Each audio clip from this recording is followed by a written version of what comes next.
서울 가을 저녁, 한강이 내려다 보이는 카페 테라스.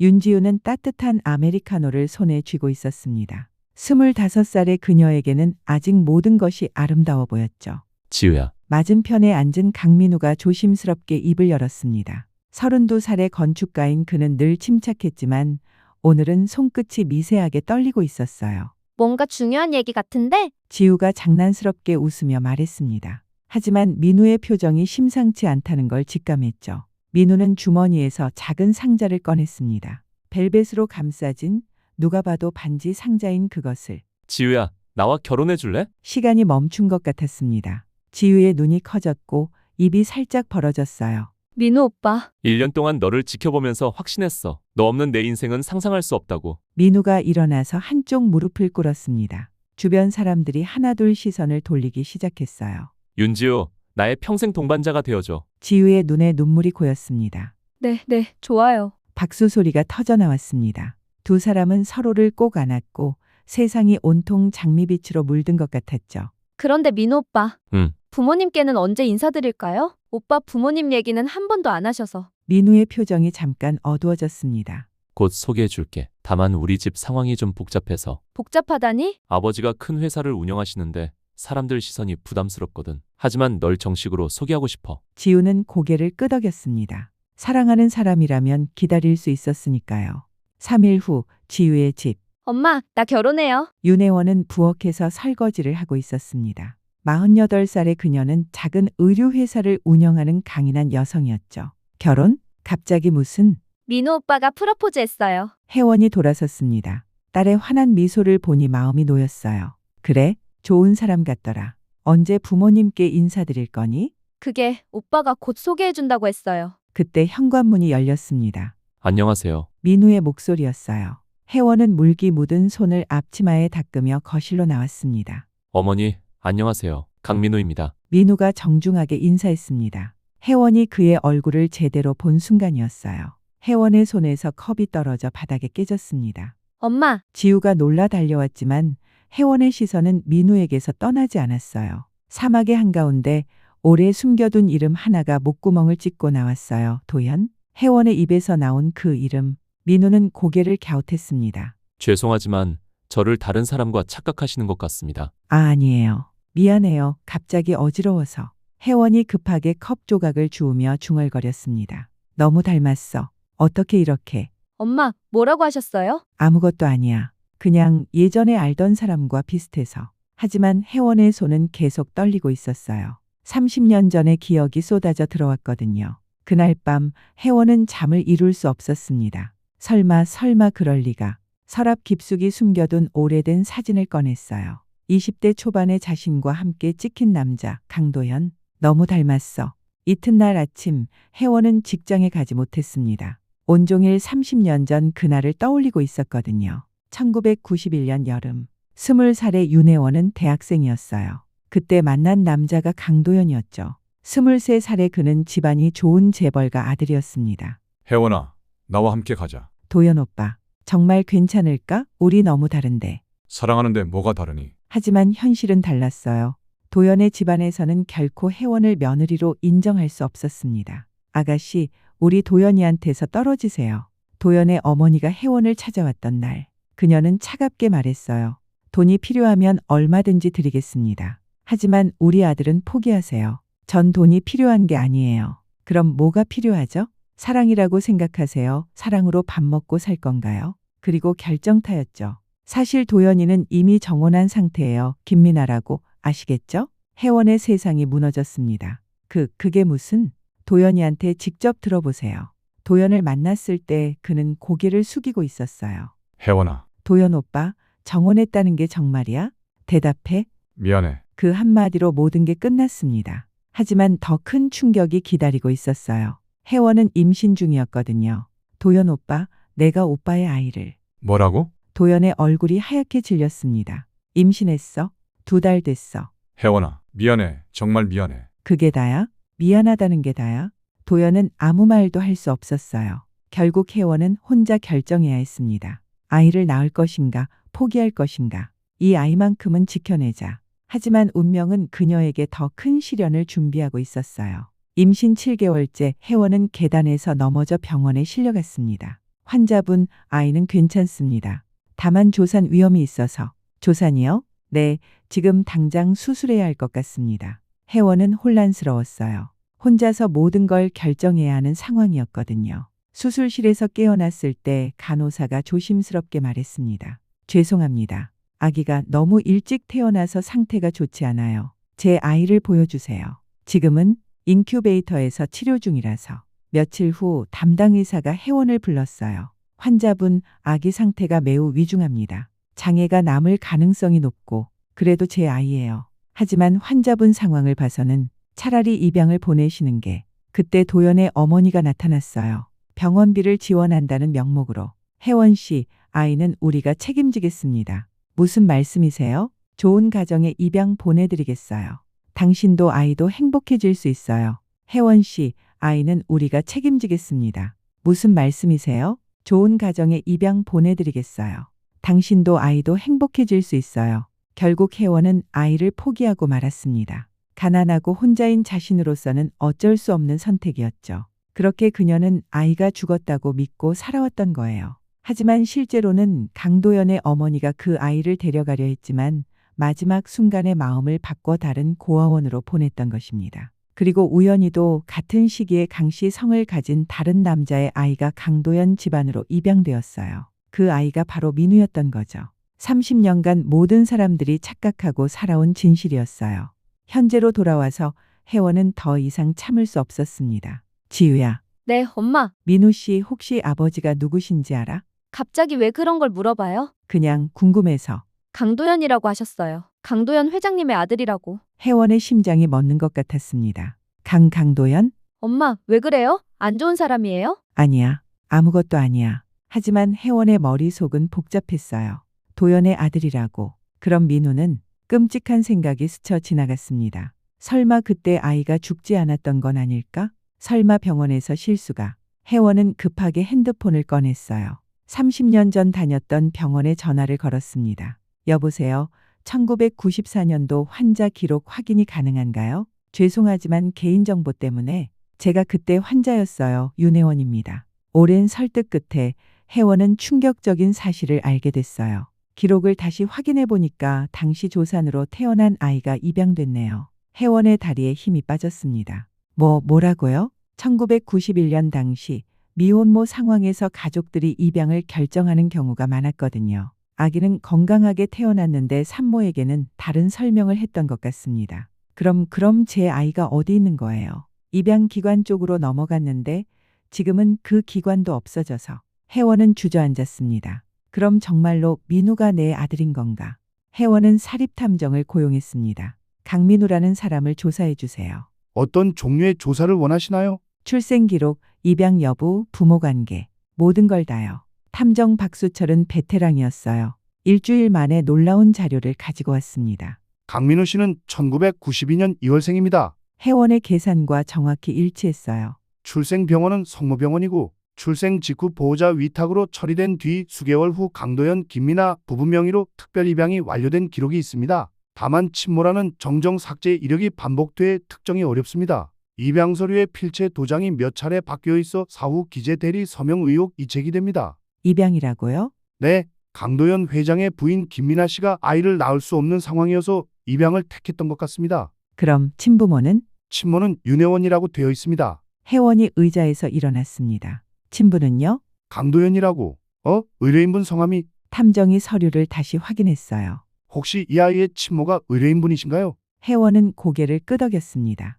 더 이상 숨길 수 없었거든요. 그럼 정말 제 딸이 제 아들과. 네, 생물학적으로는 남매가 맞습니다. 세상이 무너지는 것 같았어요. 그날 밤 혜원은 지우를 불렀습니다. 지우야, 엄마가 중요한 얘기가 있어. 무슨 얘기인데요? 민우 씨와는 결혼하면 안 돼. 갑자기 왜요? 며칠 전까지는 좋은 사람이라고 하셨잖아요. 사정이 생겼어. 무슨 사정이에요? 혜원은 눈물을 흘렸습니다. 엄마가 젊었을 때 잘못한 게 있어. 뭘 잘못하셨는데요? 민우 씨 아버지와 예전에 사귀었던 사이야. 지우의 얼굴이 굳었어요. 그게 뭐가 문제예요? 문제가 있어, 큰 문제가. 하지만 혜원은 끝까지 말할 수 없었어요. 남매일지도 모른다는 사실을. 강도연은 여전히 건설업계의 거물이었습니다. 70대가 된 지금도 카리스마는 그대로였죠. 도연에게는 일찍 사업에 실패해 해외로 떠난 동생 강도우가 있었고 그 동생은 몇 해 전 사고로 사망했다는 소식만이 전해졌습니다. 소연아, 네, 여보. 부인 장소연은 45세였어요. 도연보다 한참 어렸지만 도연이 첫 번째 부인과 이혼하고 또 다른 정략 결혼으로 만난 사이였습니다. 민우 놈이 결혼한다는군. 네, 들었어요. 상대가 누군지 알아봤나? 윤지우라는 아가씨예요. 미술 강사고. 도연의 표정이 변했습니다. 윤지우? 어머니는? 윤혜원이라고 하던데요. 컵을 들던 도연의 손이 떨렸어요. 혜원이. 여보, 아는 분이세요? 도연은 대답하지 않았습니다. 30년 전 그 여자를 어떻게 잊을 수 있겠어요.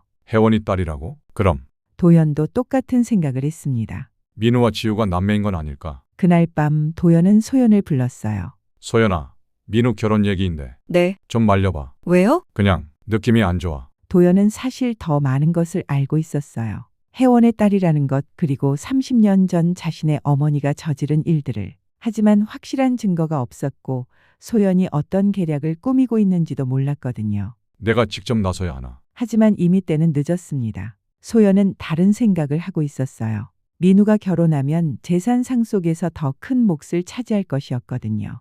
더욱이 그 상대가 혜원의 딸이라니. 결혼 전부터 자신을 괴롭혔던 그 여자의 딸 말이에요. 이 기회에 아예 민우를 제거하고 혜원에게도 복수해주마. 소연은 은밀하게 움직이기 시작했습니다.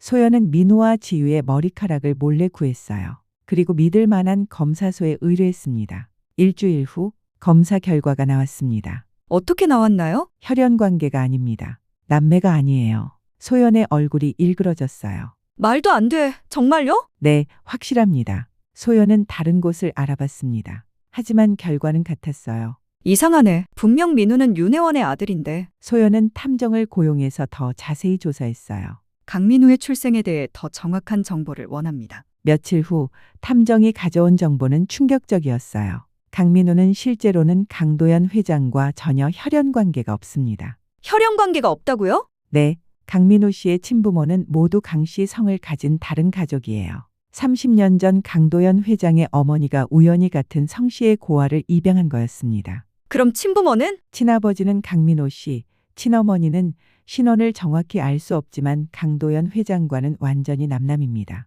단지 성씨가 같을 뿐이죠. 소연은 실망했지만 곧 다른 계획을 세웠어요. 초기 두 곳의 검사기관은 상호 검증기관으로 결과 위변조가 사실상 불가능했어요. 그래서 소연은 제3의 사설업체를 통해 남매로 조작된 보고서를 마련해 보기로 했습니다. 그럼 가짜 DNA 결과를 만들어서 둘을 갈라놓자. 그리고 소연은 돈을 주고 남매로 나오도록 가짜 DNA 검사 결과를 만들었습니다. 이걸로 충분해. 강도연의 75세 생일 파티가 열렸습니다. 서울 시내 최고급 호텔에서 200여 명이 모인 성대한 파티였어요. 민우야, 네, 어머니. 오늘 지우 씨도 데려와라. 네? 이제 가족이 될 사람인데 인사는 받아야지. 민우는 지우를 데리고 왔어요. 혜원도 함께 왔습니다. 파티장에 들어선 혜원과 도연의 눈이 마주쳤어요. 안녕하세요. 혜원이 먼저 인사했어요. 그래, 오랜만이야. 도연의 목소리는 떨리고 있었어요. 이제 사돈이 되는군. 두 사람은 할 말이 없었어요. 파티가 무르익어 갈 때 소연이 일어났습니다. 잠시만요, 여러분. 마이크를 잡은 소연의 목소리가 울렸어요. 오늘 즐거운 자리에 찬물을 끼얹는 것 같아 죄송하지만 꼭 말씀드려야 할 게 있습니다. 샹들리에 아래 수백 개의 눈동자가 동시에 숨을 죽였어요. 웨이터의 은쟁반이 떨리는 소리만 유난히 또렷했습니다. 사람들이 술렁이기 시작했어요. 민우와 지우 씨의 결혼 얘기 들으셨죠? 민우와 지우가 손을 맞잡았어요. 하지만 저는 이 결혼을 허락할 수 없습니다. 어머니, 갑자기 무슨? 민우가 당황했어요. 왜냐하면 소연이 봉투를 꺼냈습니다. 이 두 사람은 남매거든요. 파티장이 조용해졌어요. 뭐라고요? 지우가 일어났습니다. DNA 검사 결과입니다. 강민우와 윤지우는 생물학적 남매가 맞습니다. 결과지를 들어보인 소연. 사람들이 웅성거리기 시작했어요. 이게 무슨 소리예요? 지우가 비틀거렸어요. 혜원이 달려와서 딸을 붙잡았습니다. 지우야. 엄마, 이게 무슨 얘기예요? 민우는 멍하니 서 있었어요. 아버지, 이게 정말인가요? 도연은 고개를 숙였습니다. 미안하다. 그 순간 지우가 쓰러졌어요. 지우야. 파티장은 아수라장이 됐습니다. 지우가 병원에서 깨어났을 때 민우가 옆에 있었어요. 지우야. 민우 오빠, 아니, 오빠라고 부르면 안 되겠네요. 지우의 눈에 눈물이 고였어요. 지우야, 아직 확실하지 않아. DNA 검사까지 했는데요. 뭔가 이상해. 다시 검사해보자. 그때 탐정 박수철이 들어왔어요. 실례합니다. 누구세요? 윤혜원 씨가 의뢰한 탐정입니다. 박수철은 녹음기를 꺼냈어요. 이걸 들어보세요. 재생 버튼을 누르자 소연의 목소리가 흘러나왔어요. 가짜 DNA 결과 만드는데 얼마나 들었지? 500만 원입니다. 민우를 제거하려면 이 정도는 투자해야지. 민우와 지우가 놀란 표정으로 서로를 봤어요. 이게 뭐예요? 장소연 씨가 가짜 DNA 결과를 만든 거예요. 재산 상속 때문에. 탐정이 더 많은 자료를 꺼냈어요. 진짜 DNA 검사 결과입니다. 두 분은 남매가 아닙니다. 정말요? 네, 강민우 씨의 친부는 강도연이 아니라 강민우 씨는 어릴 때 입양된 거예요. 지우가 민우의 손을 꽉 잡았어요. 그럼 우리. 혈연 관계가 없어요. 안심하세요. 두 사람은 서로를 끌어안았습니다. 다음 날 강도연이 혜원을 찾아왔어요. 혜원아, 왜 왔어요? 미안하다고. 정말 미안하다고 하고 싶어서. 혜원은 돌아서지 않았어요. 30년 전에도 지금도 내가 너한테 못할 짓만 했구나. 그때 너를 보내면서도 어제 소연이가 그런 짓을 하는 걸 막지 못한 것도. 도연이 무릎을 꿇었어요. 혜원아, 용서해줘. 혜원이 돌아봤어요. 도연 씨, 난 바보였어. 돈과 체면이 사랑보다 중요하다고 생각했던 바보. 이제 와서 무슨 소용이에요? 소용없는 걸 알아. 하지만 그래도 말하고 싶었어. 혜원의 눈에도 눈물이 고였어요. 우리 딸만큼은 행복하게 해줘요. 그럴게. 약속할게. 소연은 사기죄로 고발됐어요. 가짜 서류 조작과 명예훼손 혐의까지 더해져서 법정에 서게 됐습니다. 피고인 장소연은 법정에서 소연은 초라한 모습이었어요. 재산을 노린 범죄였습니다. 판사의 선고, 징역 2년에 집행유예 3년을 선고합니다. 소연은 그 길로 미국으로 떠났어요. 도연은 회사 지분을 모두 정리하고 자선 사업에 투자했습니다. 민우야, 네, 아버지. 회사는 내가 맡아라. 저는 건축가로 살고 싶어요. 그래, 그럼 그냥 행복하게 살아라. 에필로그 1년 후 윤지유의 첫 번째 개인전이 열렸습니다. 가족이라는 이름으로 전시회 제목이었어요. 전시장에는 여러 작품이 걸려 있었어요. 모두 가족을 주제로 한 그림들. 가장 눈에 띄는 건 마지막 작품이었어요. 혈연을 넘어선 사랑. 캔버스에는 손을 맞잡은 두 사람이 그려져 있었어요. 민우와 지유였습니다. 축하해, 지유야. 혜원이 딸을 안아줬어요. 엄마, 고마워요. 엄마가 용기 내서 진실을 찾아줬기 때문에 우리가 함께 할 수 있는 거잖아요. 멀리서 도연이 지켜보고 있었어요. 민우가 다가갔습니다. 아버지, 응, 정말 감사합니다. 내가 뭘 했다고. 지우를 지켜주셔서요. 도연이 민우의 어깨를 토닥였어요. 너희들이 행복하면 그걸로 됐다. 전시회가 끝나고 네 사람은 함께 저녁을 먹었어요. 건배, 와인잔이 부딪히는 소리. 우리가 이렇게 함께 앉아있을 줄 누가 알았겠어요. 지우가 웃으며 말했어요. 인생이란 게 참 알 수 없는 것 같아. 혜원이 감회에 젖은 목소리로 말했습니다. 그래도 결국 좋게 끝났잖아요. 민우가 지우의 손을 잡았어요. 맞아, 이제 시작이야. 도연이 말했습니다. 어떤 시작이요? 진짜 가족이 되는 시작. 그들은 서로를 바라보며 미소 지었어요. 30년간 숨겨졌던 비밀이 드디어 해결됐고 금기였던 사랑이 진정한 사랑으로 완성된 순간이었습니다. 피날레 사랑의 완성. 6개월 후 봄, 민우와 지유의 결혼식이 열렸어요. 하얀 웨딩드레스를 입은 지유가 아름다웠습니다. 사랑합니다. 나도 사랑해. 두 사람의 입맞춤. 하객석에서 혜원과 도연이 눈물을 흘리고 있었어요. 혜원아. 응? 정말 행복하게 해줄게. 뭔 소리예요? 이제 와서. 하지만 혜원도 미소를 지었어요. 그래도 고마워요. 우리 딸 지켜줘서. 결혼식이 끝나고 신혼부부는 제주도로 신혼여행을 떠났어요. 바닷가에서 일몰을 바라보며 민우 오빠. 응. 우리 정말 힘들었지? 그래도 이겨냈잖아. 앞으로도 이런 일이 있을까? 있을 수도 있지. 하지만 이제 두렵지 않아. 왜? 너와 함께니까. 지우가 민우의 품에 안겼어요. 나도 이제 무서운 게 없어. 붉은 석양이 두 사람을 비추고 있었습니다. 그로부터 1년 후 지우가 아이를 낳았어요. 축하해요. 건강한 아들입니다. 간호사가 갓 태어난 아기를 안겨줬어요. 우리 아들. 민우가 눈물을 흘리며 아내와 아기를 바라봤어요. 병실에 혜원과 도연이 들어왔어요. 우리 손자보자. 도연이 아기를 조심스럽게 안았어요. 이름은 뭘로 할까? 강사랑이 어떨까요? 사랑으로 시작해서 사랑으로 끝난 우리 이야기니까. 모두가 고개를 끄덕였어요. 좋은 이름이야. 그렇게 30년간의 비밀과 오해 그리고 금기의 사랑이 마침내 진정한 가족의 사랑으로 완성됐습니다. 하지만 인생은 늘 예측할 수 없는 법이죠. 아기를 바라보는 도연의 눈에 잠깐 스친 그림자. 혹시 아직 밝혀지지 않은 또 다른 비밀이 있는 건 아닐까요? 핏줄보다 강한 것은 마음이었고 운명보다 강한 것은 선택이었습니다. 윤지우와 강민호 그리고 그들의 가족이 증명해 보인 이야기였습니다. 여러분 어떠셨나요? 30년간 숨겨졌던 비밀이 드디어 밝혀지는 순간까지 가슴 졸이며 들으셨을 것 같은데요. 때로는 우리 인생도 이런 드라마 같은 순간들이 있지 않을까요? 예상치 못한 만남, 숨겨진 진실, 그리고 마침내 찾게 되는 진정한 사랑. 중요한 것은 어떤 시련이 와도 포기하지 않는 마음, 그리고 사랑하는 사람들을 지키려는 용기인 것 같습니다. 오늘도 들어주셔서 감사하고요. 다음에 또 더 흥미진진한 이야기로 찾아뵙겠습니다. 안녕히 계세요.